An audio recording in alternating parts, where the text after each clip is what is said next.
پھر زمین آسمان کو ایسے جھٹکا دے گا، ایک جھٹکا دے گا، پھر کہے گا انا الملک، میں بادشاہ ہوں۔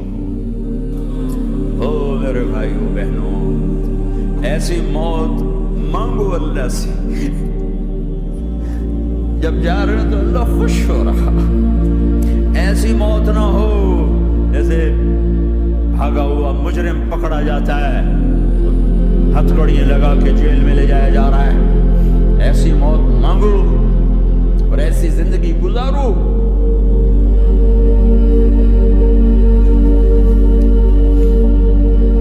موت ہمارے لیے راحت، اللہ خوش ہو رہا۔ جب سعد بن معاذ کا انتقال ہوا تو آپ نے فرمایا، میرے نبی نے فرمایا،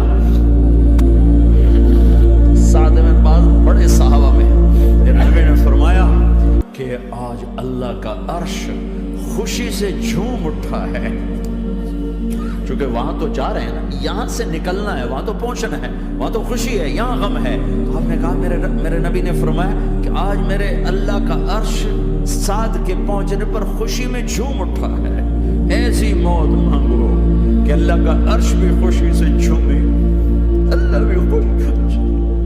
کیا کر رہے ہو، کدھر جا رہے ہیں؟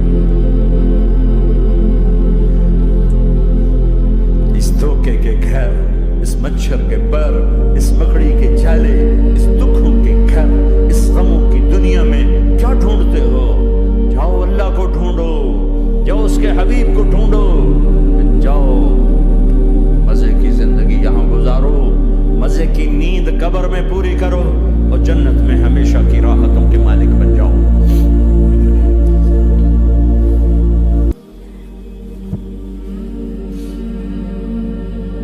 کہ یا رسول اللہ، اللہ ملاقات کے شوق میں ہے۔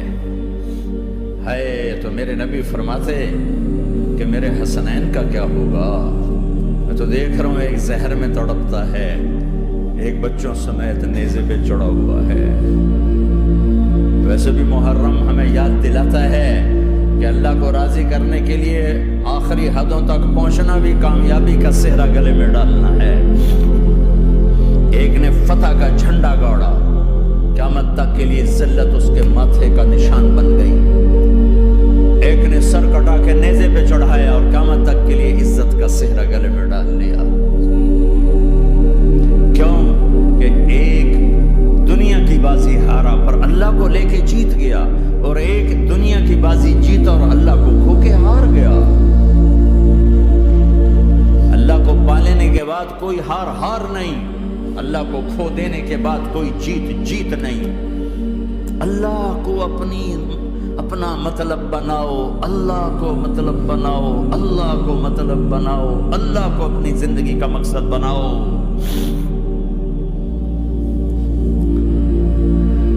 جبریل واپس جاؤ اور اللہ سے پوچھ کے آؤ، میرے بعد میری امت کے ساتھ کیا کریں گے؟ واہ یا رسول اللہ۔ ہر کوئی اپنے بچوں کے لیے پریشان ہوتا ہے کہ میرے بچوں کا کیا بنے گا۔